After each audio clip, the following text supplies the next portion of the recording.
Hello and welcome everyone. Please note that this session is being recorded. We are pleased to offer French simultaneous interpretation for this session. If you wish to hear the voice of the interpreter, please select French from the interpretation menu at the bottom of your screen. If at any point you need, at any time during this webinar, you can reach out to one of our tech support using the chat feature. I'm Marianne Darpino, the Vice President of Programs and System Transformation at Healthcare Excellence Canada, and I'm pleased to be your host today. Healthcare Excellence Canada is a new organization launched earlier this year with a relentless focus on improving healthcare with and for everyone in Canada. Our Spotlight series is an opportunity to have focused, constructive discussions and explore solutions to make improvements last as we work together to shape the future of quality and safety in healthcare across the country. Today's episode is titled Enhanced Recovery Canada Surgical Pathways, a Win for Patients, Providers, and Pandemic Recovery. I would like to start by acknowledging that we are meeting on land that has been inhabited by Indigenous peoples since the beginning.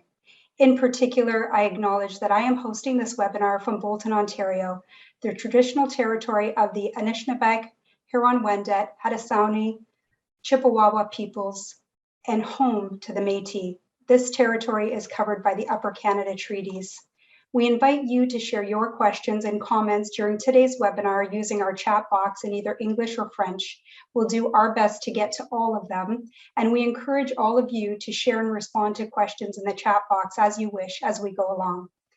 As I introduce our guest speakers, if you haven't already done so, I'd invite our participants on the line to introduce yourselves in the chat box and provide a land acknowledgement if you feel comfortable doing so. To start off the discussion, each of our guest speakers are going to tell us a bit about themselves and their involvement with enhanced recovery surgical pathways.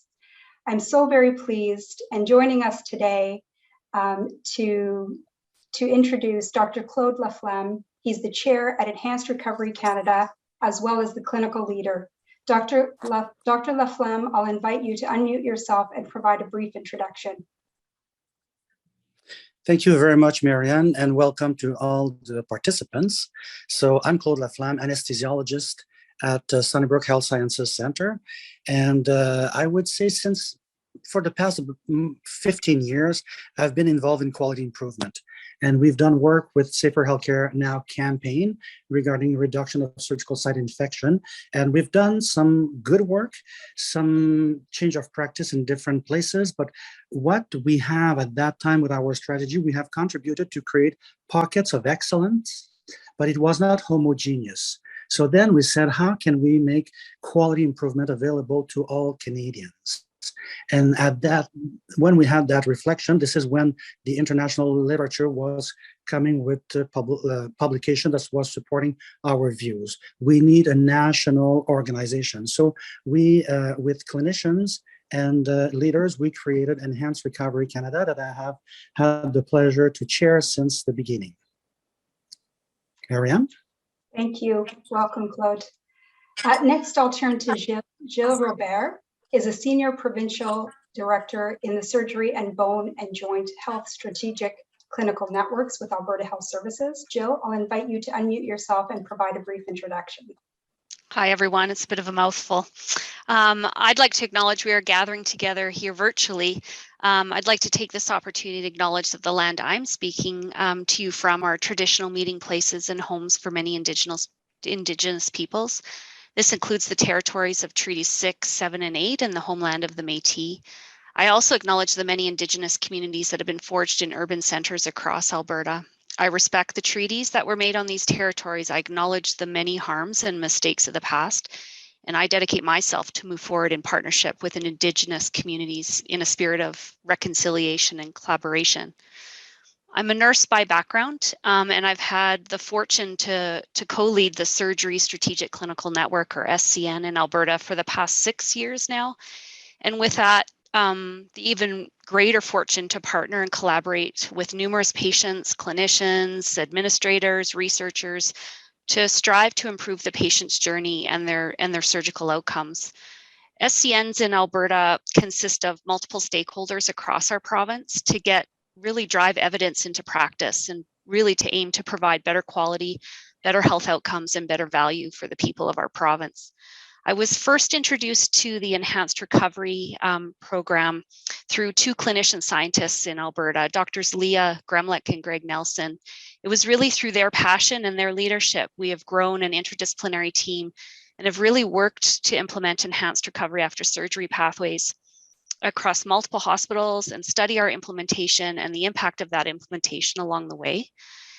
By aligning our research with our implementation, we fostered spread and scale and enhanced uptake by practitioners in the health system.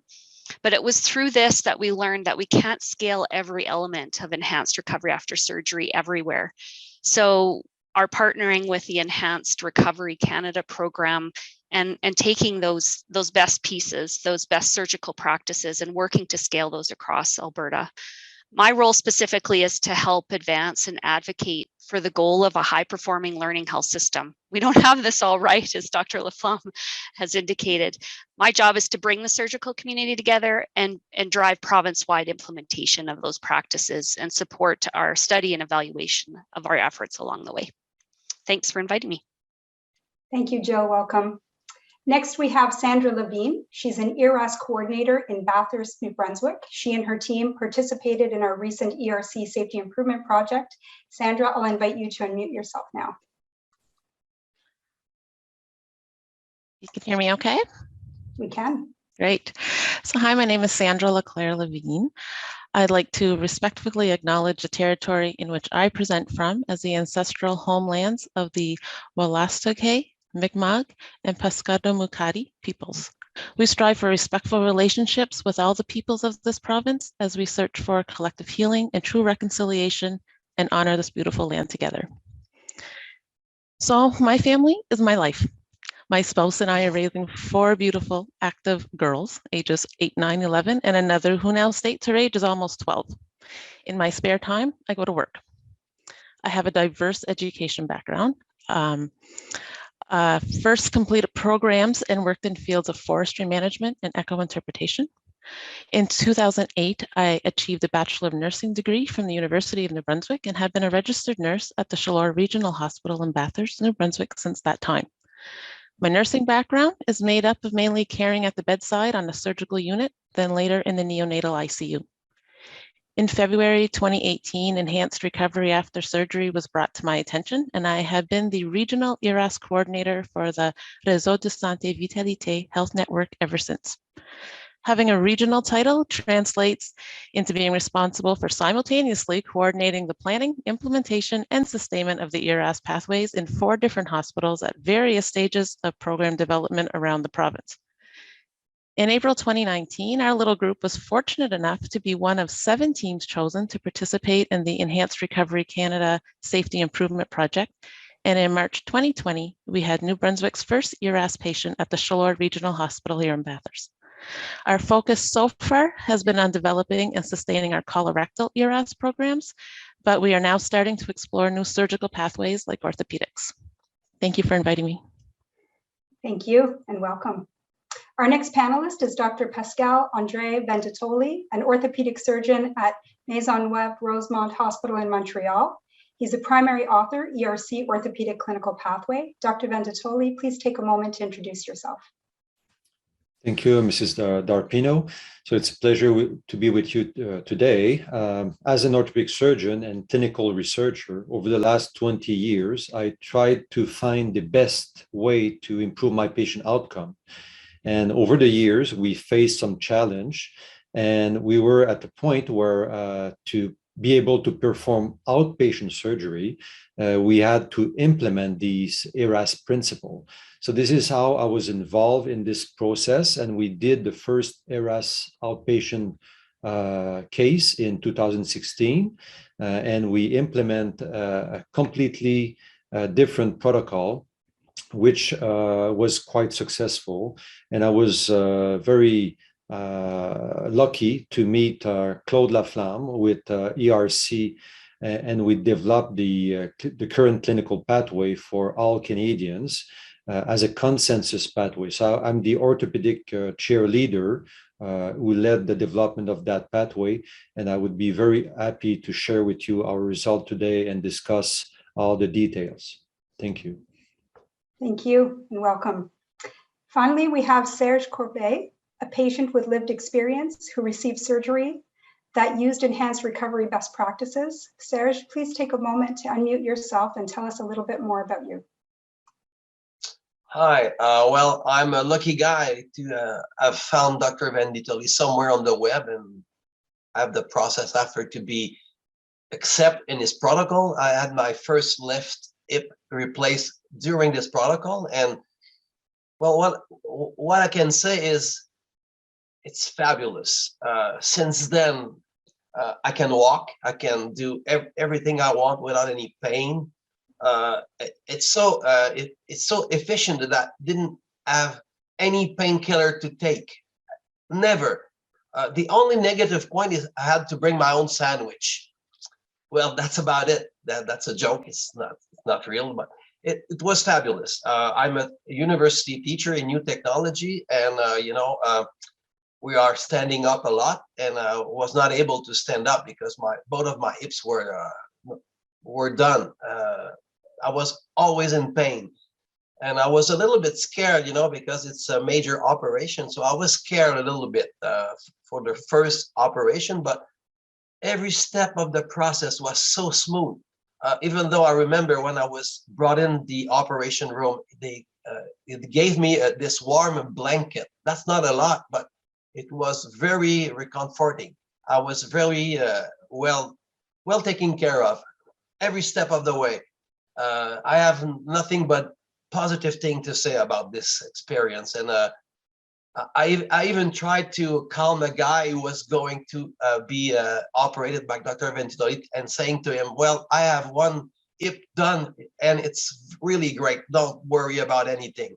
I was really, it's a privilege for me to have been selected to be part of this protocol. And what can I say? I'm a happy man now. And I will never forget Dr. Pascal André Van Ditoli to give me back my walking abilities and having my life really changed since then. That's about it for me. Thank you, Serge, and welcome, and a huge welcome to all of you. I have no doubt we're going to learn so much from this panel discussion today. Now, I know our participants received some key background resources by email, and we're going to paste them into the chat box as well for your reference. These include the enhanced recovery resources for orthopedic colorectal and gynecologic surgeries, an infographic summarizing the benefits of the enhanced recovery approach, and a research article on the program evaluation results. So we have some specific questions for our guest speakers. And so I will turn to Dr. Laflam for our first question. To start us off, can you explain what Enhanced Recovery Canada is and how it came to be? Perfect, absolutely, Marianne. And before I make that comment, I would like to raise, you've heard already ERAS and ERC, and both are very similar. The reason why we're not called ERAS Canada, it's because the enhanced recovery after surgery is where we start, but we wanted to create a platform that will enhance recovery after even medical treatment. So that's the only reason why the names are different, but in essence, we're talking about the same thing. And as I mentioned earlier, there was a need to create something that would improve care for all Canadians, not just centers of excellence. And in 2016, we had 4 strongholds of ERAS for colorectal in Canada, and their desire was to scale and spread their good practice, but they didn't know how to do it. And at the Canadian Patient Safety Institute, we had 24 national organizations that were already working with CPSI. And I'm talking about the National Association of Anesthesiologists, General Surgeons, Nurses, Physiotherapists, Royal College, and just to name a few. So very key supporters. So in 2017, we brought the clinician leaders with the administrators. Can we work together?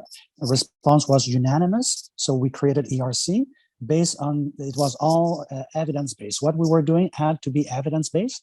And we had elected to do ERAS because ERAS is known to decrease complication, therefore decrease length of stay, therefore decrease cost, and at the same time improve patient satisfaction and healthcare workers' satisfaction. So, it seems to be too good to be true, but we embarked on this, and our Canadian data supports what we knew from an international scene. It does absolutely do what I just mentioned. So this is why we started this with colorectal, and after having launched the pathways, then we came to the conclusion that we should go with gynae, because the gynae pathways were worked at the international level by some Canadians. So we went there and had the opportunity to meet Dr. Van Ditoli, so to do the hip and knee replacement as well. Keep in mind that ERC wanted to, and still wants to, elevate local talents to make it available for all Canadians. Marianne? Excellent, thank you. Dr. Venditoli, the Enhanced Recovery Canada pathways are based on 6 core principles. These include patient and family engagement, management of pain, nutrition, fluid management, and surgical best practices. How is the Enhanced Recovery Canada pathway for hip and knee replacement different from what you were doing previously, and why is this so important? Yeah, as you all know, hip and knee replacement are recognized as one of the 2 most efficient and successful surgery, but there was still a large room for improvement. And over the last 20 years of practice, we tried to find a solution to improve patient outcome. We had success, but we reached a plateau and we could not get further. And in 2015, aiming at performing outpatient hip and knee replacement to reach the level of patient comfort and safety required for the patient to return home the same day, we had to seek all potential options. Enhanced recovery after surgery principles become rapidly the ideal solution. The main difference between our standard practice and ERAS pathway stands in 4 words: multimodal, standardization, and collaboration, and best practices. The ERAS pathway is a teamwork where the patient outcome is always the main goal. To introduce the best practices, it implies a standardization of the interventions, from the patient selection, patient education, anesthesia technique, surgery technique, physiotherapy. Each professional must abandon part of their autonomy and follow the selected best practices of the pathway. Implementing a ERAS pathway in our center, we had to face strong resistance to tradition changes.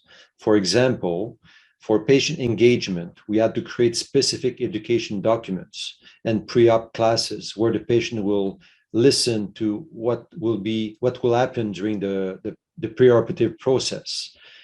Patient optimization pre-op was essential and guidelines were created. Patients are encouraged to stop smoking, reduce alcohol consumption, and all modifiable risk factors would be taken care of. We had to adopt a limited fasting protocol, allowing patients to drink clear fluid up to 2 hours before surgery. The anesthetist team adopted a new technique avoiding motor function block. We moved to an opioid avoidance protocol. The way pain is managed in the recovery room had to be modified. Reassurance of the patient and step-by-step algorithm with oral analgesic was introduced. An early physiotherapy intervention was implemented and required physiotherapists to be available on the evening of surgery, so some schedule change. These are just examples.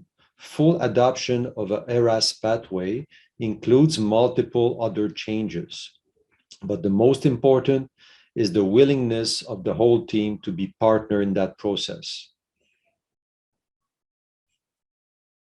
Thank you, Dr. Venditelli, for outlining that, and I think that's a great segue to my next question with Serge. And Serge, you had alluded to your experience and your welcome, and I wonder if you can build on that. You've had 2 hip replacement surgeries using these enhanced recovery best practices. What was this experience like from your perspective? Well, like I said earlier, first of all, I was scared as hell because it's a major operation. But the second one was easier because I already experimented the first one. And just to come back on my first experience, after the surgery, well, I got out of the hospital on my leg. That was really impressive. And the physiotherapist that was allowed to me, because we have a kind of a physiotherapists are following you after. I didn't even have to refer to her because I had my program. I had all my exercises that I have to do, and this is part of the process to do your exercise after. I did them really every day. I was asked to do it, and I think that's a little bit of the success of all this process, to take care of yourself after. So I didn't have to relate to the physiotherapist after, because I was taking care of myself with all the information that the team had given me at the time. And the second one was so easy. It was really like snapping finger. It's incredible. What can I say more that I was really flabbergasted with all this process from the start to the beginning to the end. And now, like I said earlier, I'm a happy man. I can walk. I don't have to sit down after 10 feet because I'm in pain. I didn't experience any pain since then. Never one fraction of a second. I'm so grateful. What can I say more than that? Being part of this great process, it's incredible.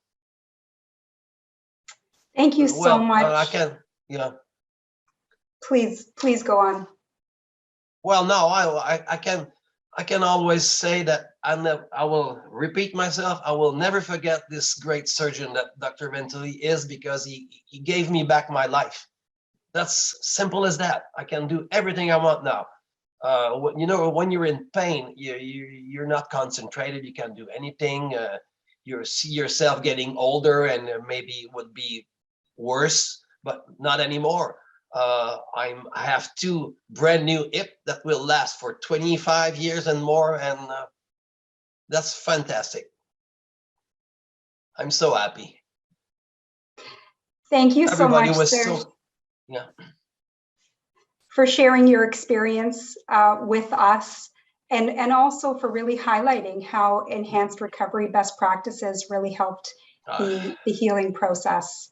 So thank you for sharing that.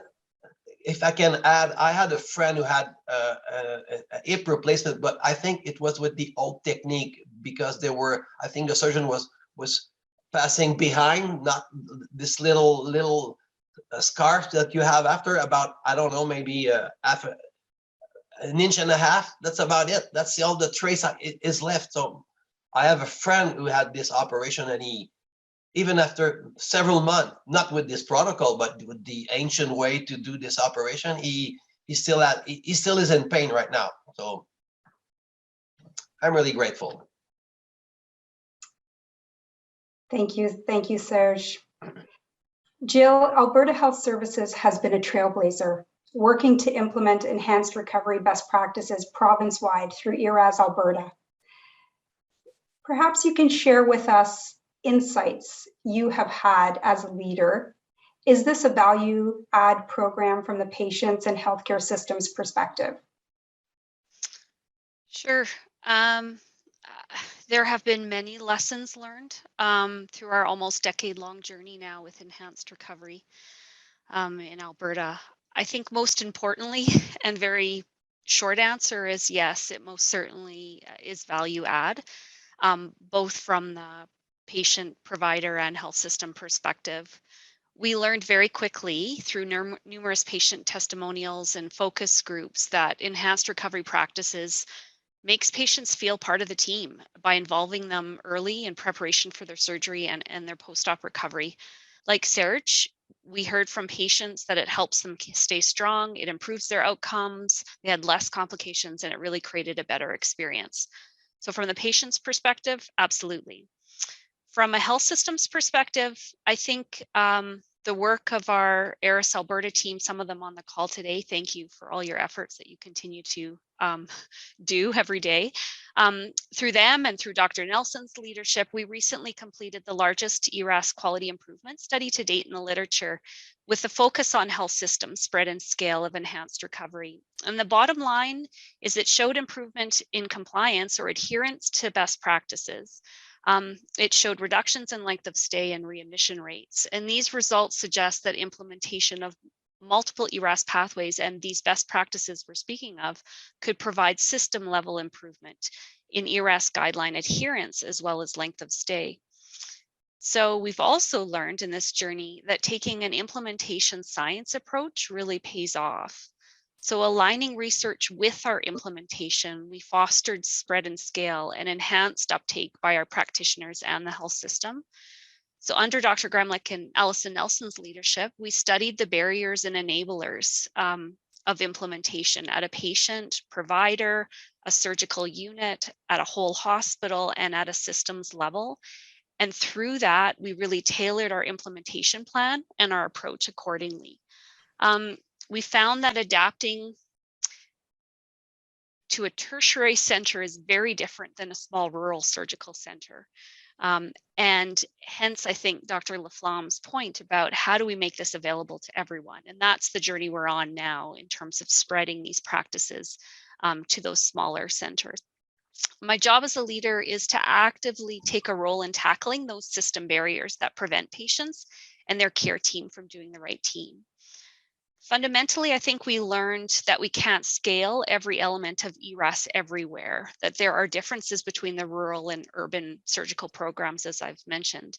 And adapting our approach, taking those best practices, allows us to have a broader reach, simplify our approach and uptake, and really spread this across all of Alberta Health Services.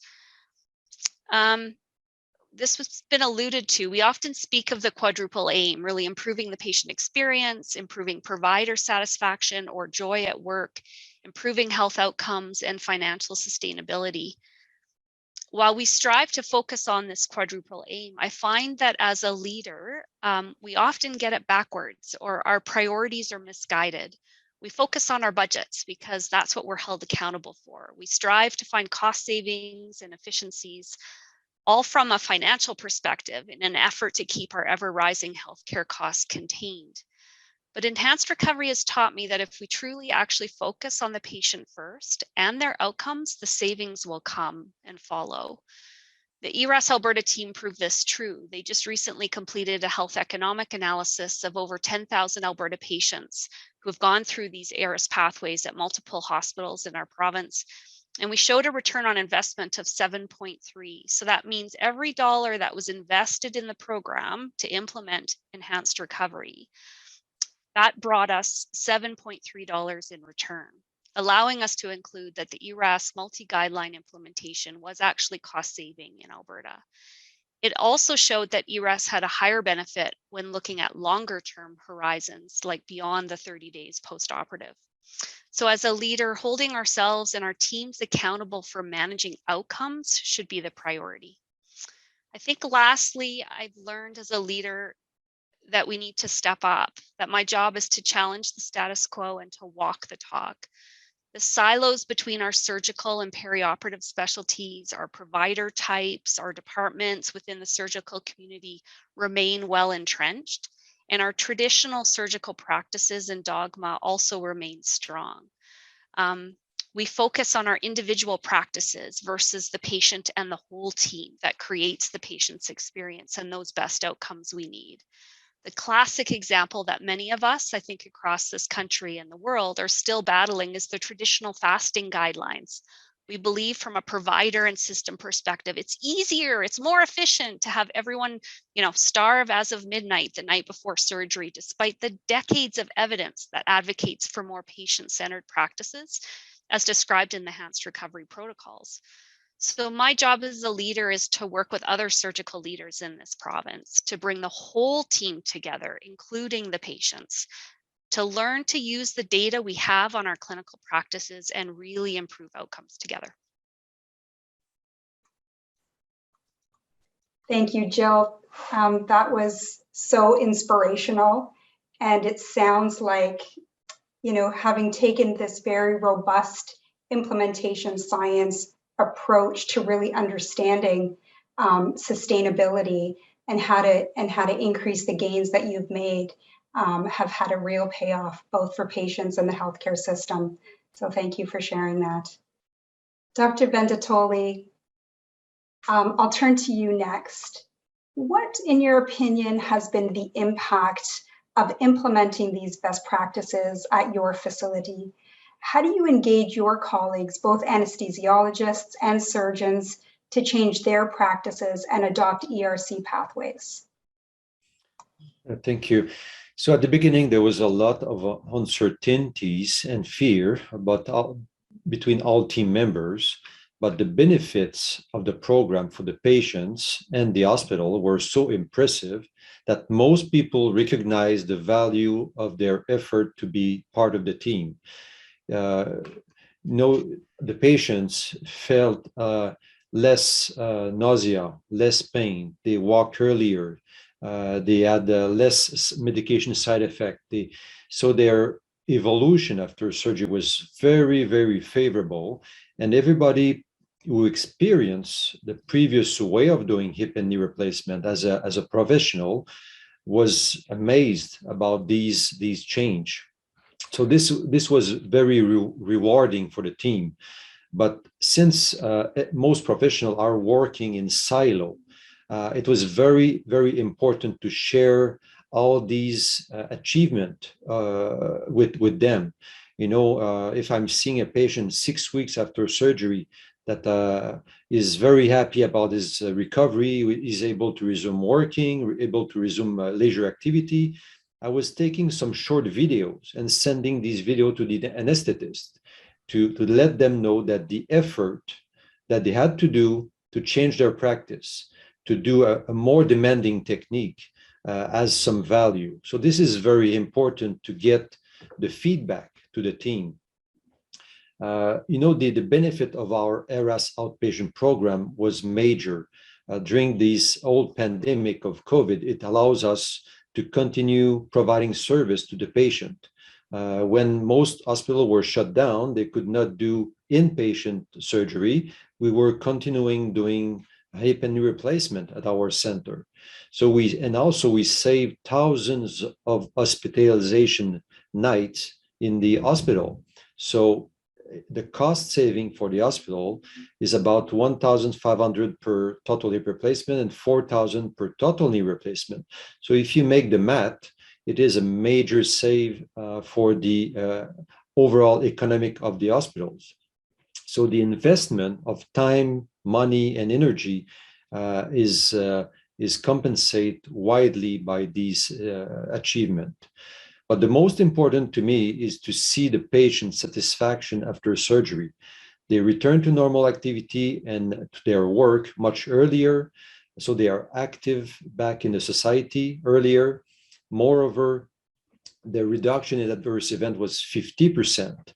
So it means that the overall workload for the hospital is reduced. We don't need to take care of all these complications. Patients don't need to go back to the emergency care unit. They don't need to take more pills. The nursing care is reduced. This is really something that we discover over time.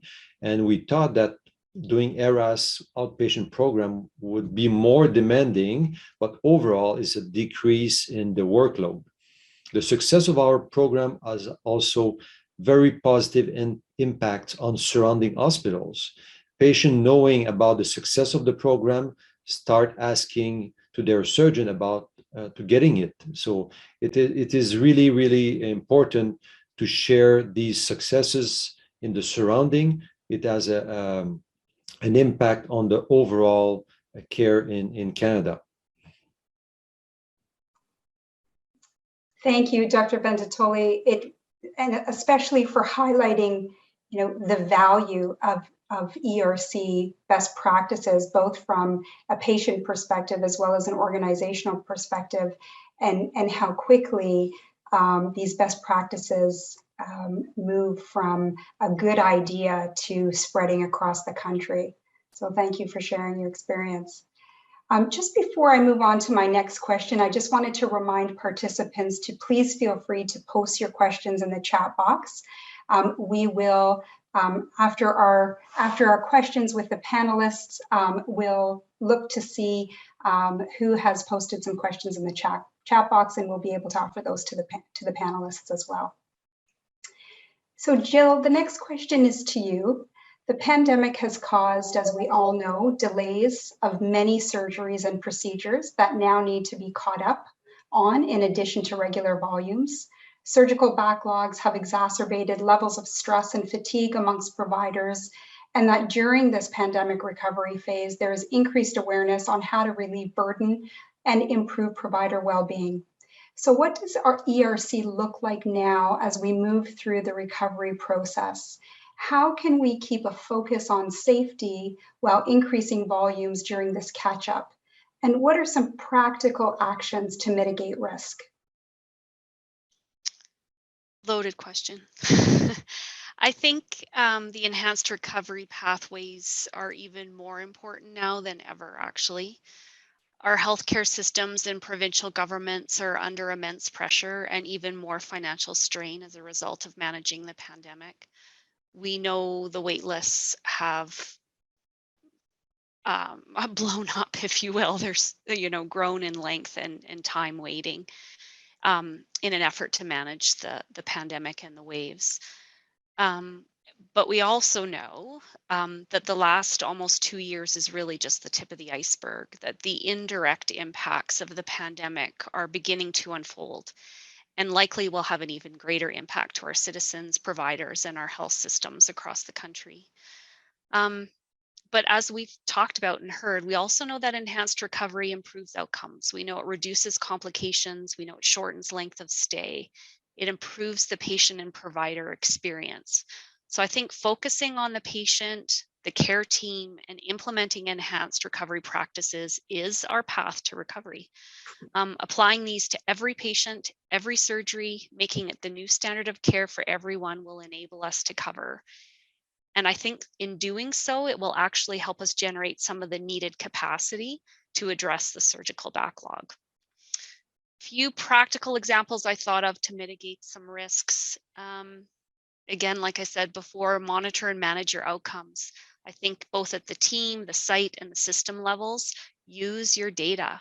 If you don't have much, create and gather some simple measures to follow and track how you're doing and how your patients are doing. Have an active surgery quality council at your units and hospital levels that are using the process and outcome data and supporting those clinicians and teams in their improvement efforts. People are tired. The pandemic has been hard on all of us. And so I think we need to keep it simple and focus and finish. Don't try to boil the ocean, but pick a handful of indicators or practices to improve, measure your baseline, monitor it, and do simple plan, do study, act cycles with clear action plans. I think we need to be kind to each other. We need to assume the best, that people are in this work and doing this work because they want to do better and want patients to do better. Celebrate your successes.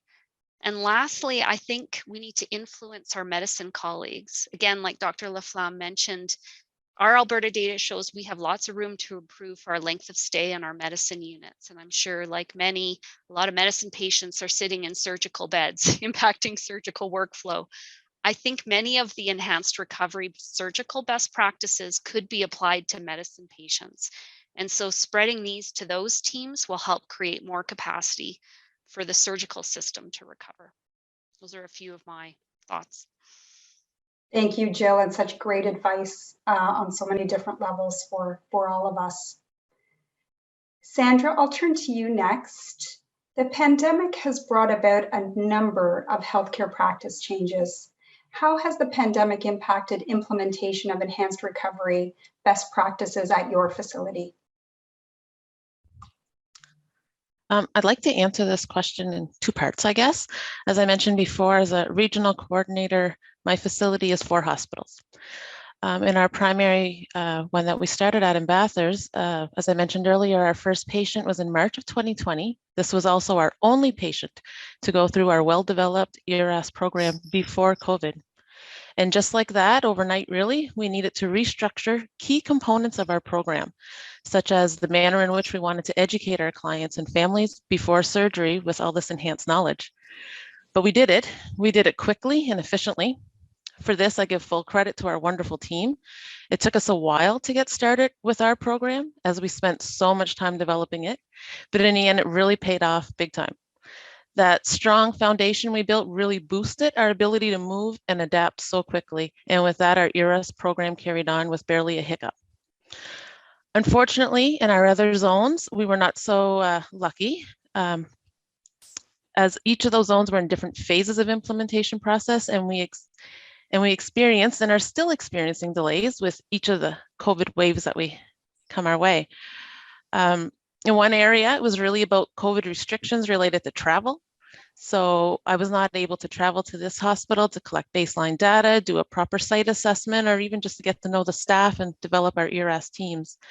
In another site, it's about momentum. And this is a big one. Nobody likes change. So having that buy-in and building momentum is very important to the success of any program.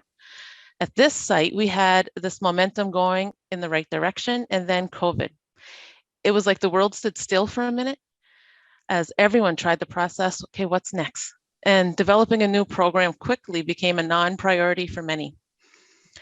Once the dust settled a bit, it then became about rebuilding that momentum with an extremely exhausted and understaffed team. It definitely was a slow restart, but we are well underway and planning for results in the new year. So I'm quite happy with the successes we had, even with COVID in our midst. Thank you. Thank you, Sandra, and thank you for reminding us that it's not a one size fits all, and that it's so important now more than ever to really understand readiness for change, because each organization is dealing with several different issues, and so important to assess that. Thank you for reminding us. Dr. Laflam, we know that it will take creativity and innovation to successfully move through pandemic recovery and come out stronger. So what's next for Enhanced Recovery Canada? Very good question. So the pandemic has created an acute awareness that we have so many cases that were not done that have to be done. Therefore, the status quo is not an option. We have to do better. Should we wait to get more resources, to have more nurses? We can't wait for this, because it was said a couple of times that people are exhausted. So we have to bring a different approach to care.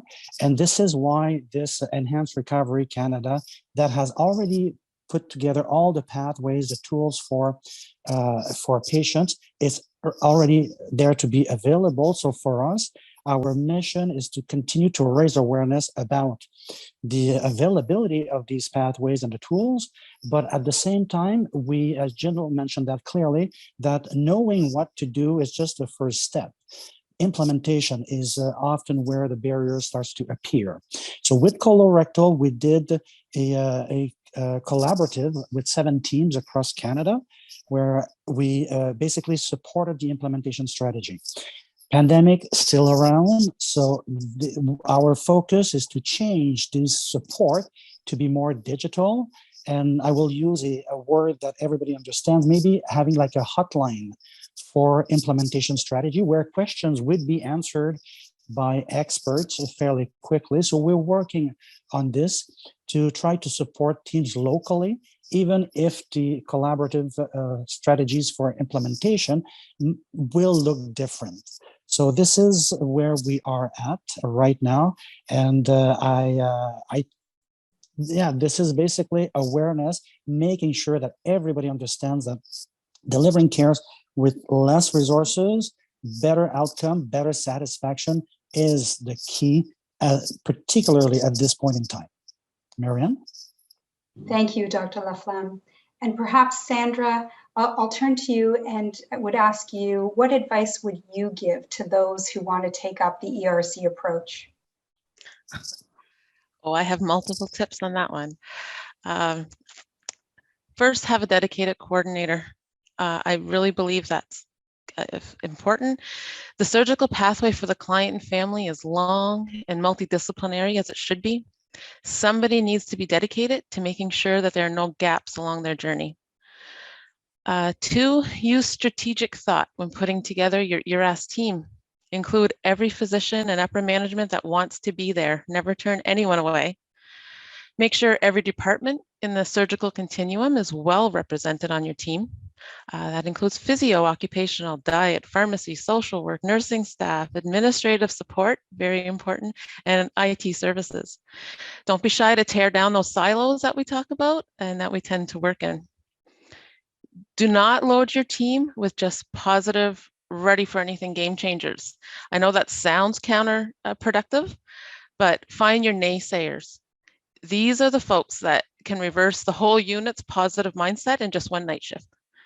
Get these guys on your team, give them a voice, and then quietly watch them as they turn barriers into awesome facilitators. Recruit a patient partner. Recognizing the value in their story is so rewarding to the service delivery planning process. After all, we are only experts in one service area, but they're the experts in navigating the whole healthcare system. Be ready to hear this phrase over and over again. Oh, I am already doing ERAS. My hat is off to any physician who is trying really hard to make their practice an ERAS practice on their own. This cannot be an easy task. To paraphrase the great Debbie Watson in my world, skilled physicians with no protocol are left to improvise the recovery plan. The ERAS guidelines, with the collaboration of a multidisciplinary team, removes that improvising and greatly reduces the variability in the care pathway. And ultimately, it improves the surgical experience for the patient, which is our goal. Thank you, Sandra. And I think that is just an excellent segue to my next question for Serge. Serge, I'll ask you a similar question. What advice would you give others who are preparing for a surgery using enhanced recovery best practices? Well, it's so simple. Do what you are told. Implicate yourself in the process, because the patient is part of the process. If a lot of people I know don't do their exercise after their surgery, I think that is major. But the preparation, mental preparation, well, when you know you're taken care of by a great team like the one taking care of me, there's no worries, because you know that they're doing the job really good. Well, don't be afraid, because like I said earlier, this guy just beside me, he was so afraid to get in the surgery. So I just tried to calm him and saying, I've been through this process and you'll see it's so smooth. You don't feel a thing. You don't have any pain. Just be prepared mentally, because you know that you're taken care of really good. Oh, well, I was lucky to be part of this experience, and I will, I'm repeating myself, I know, but I will never forget what this great team did for me twice. So I remember 3 days after the operation, I was not using my crutches, so I was really careful, because I didn't want to spin or twist something, because I want to be, you have to implicate yourself, because wasting all this great talent just not by doing your exercise at the end is so, it's a shame if you don't do that, because you're part of the process. So I think that when I did all my exercise and a little bit every day, a little bit more, I was improving. I was seeing myself improving every day, until now 2 years after, I forgot that I have two artificial hips. I don't remember. Pain is really far away in my mind. I don't recall having pain because everything is so far behind now. I hope it will be like this until I will be 100 years old. Marianne? Thank you, Serge, and thank you for sharing. We're so happy for you that you had such a positive experience and that you could speak from such confidence with respect to supporting others who are also going through similar situations and have such confidence in the enhanced recovery pathways. So thank you for sharing.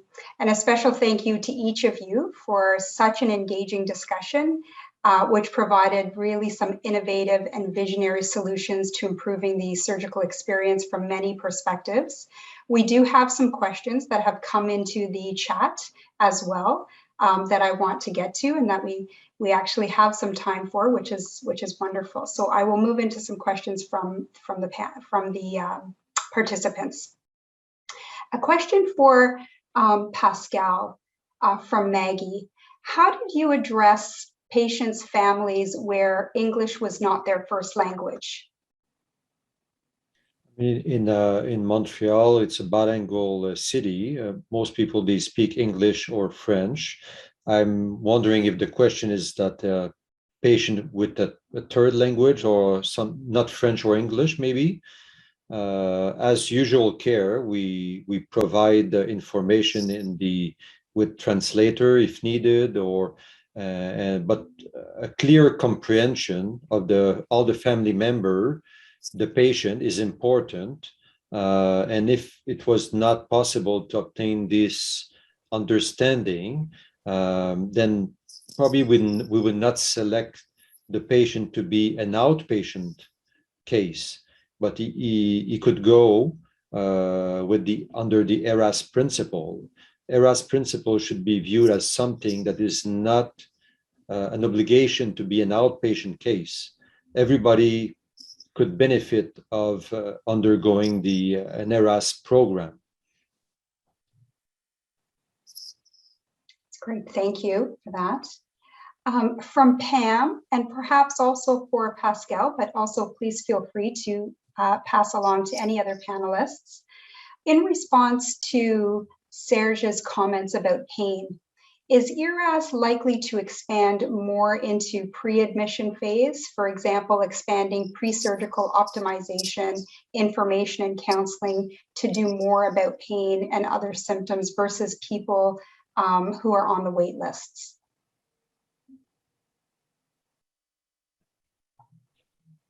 I'm not sure if I understand well the question. Is in the pre-op period, yes, it's important to educate the patient about what will happen after surgery. And if they have a lot of pain, we will recommend reducing their use of opioid preoperatively, because we know that preoperative opioid use may have a negative impact on post-op recovery and pain tolerance.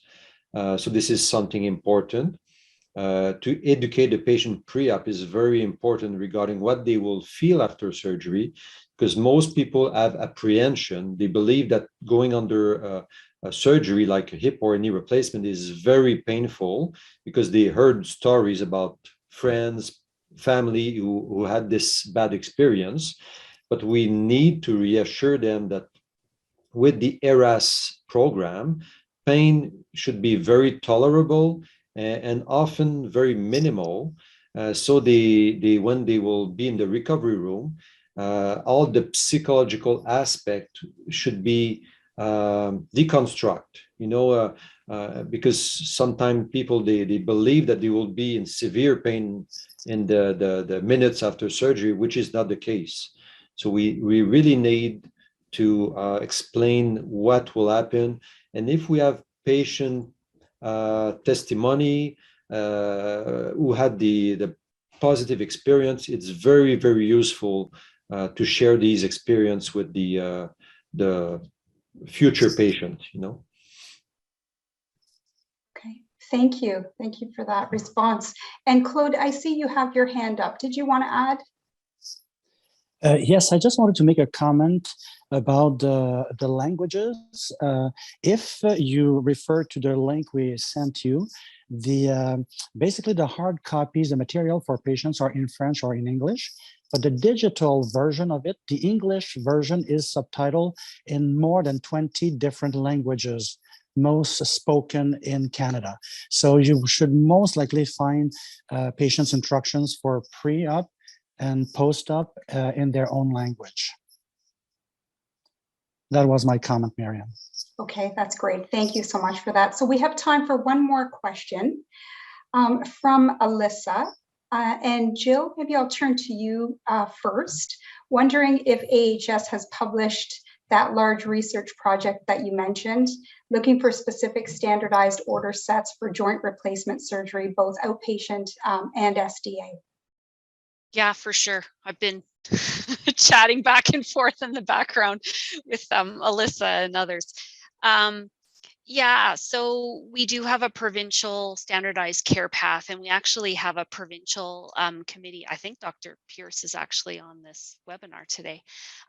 He co-chairs it on behalf of all of us in the province, and they basically comb the evidence every year and review our standardized care path, which starts from sort of pre-op right through to recovery and beyond, and refresh it, renew it. We're doing a big push this year on outpatient arthroplasty, similar to what we're hearing in other parts of the country. So yeah, we can connect offline and I can share some of that. The publications that I mentioned earlier aren't, we didn't study the arthroplasty population specifically, but we have other publications. That was sort of our first kick at the can in this large scale provincial work. And we actually they were the pioneers that taught us how to do this better for the other surgical programs. So there's legacy publications that I can send you some links on how that was done, what the experience was, all of that sort of thing. So excellent. That's the short of it, I guess. Yep. Yeah, excellent. Thank you for offering to share. And so we are noting that there are other questions in the chat box as well. And so we will get answers to those questions and send those out to our participant list following. So I would like to thank you very much for the excellent and engaging discussions. We hope that you too found this session informative. Before closing, we would like to tell you about an upcoming Enhanced Recovery Canada Orthopedic Best Practices webinar highlighting hip and knee replacement surgery. It will be held on Tuesday, January the 25th at 7 p.m. Eastern Standard Time, and will be co-sponsored by the Canadian Orthopedic Association and Bone and Joint Canada. We'll be sending a follow-up email within the next few weeks with additional information and registration details. Your feedback is invaluable to us for future session design. So we ask that you please take a moment now to provide us some feedback on today's session. The 2 poll questions that will come up on screen are, I intend to share what I learned with others, and the webinar provided useful information.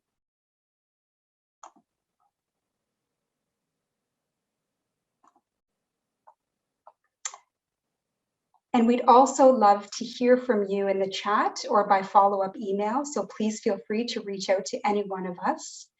So once again, I would like to thank Dr. Claude Laflam, Gilles Robert, Sandra LeBlanc, Dr. Pascal André Vendatoli, and Serge Corbet for their excellent reflections today. And of course, thank you to you, our audience, for joining us today. This concludes our session for today. Have a great day, everyone.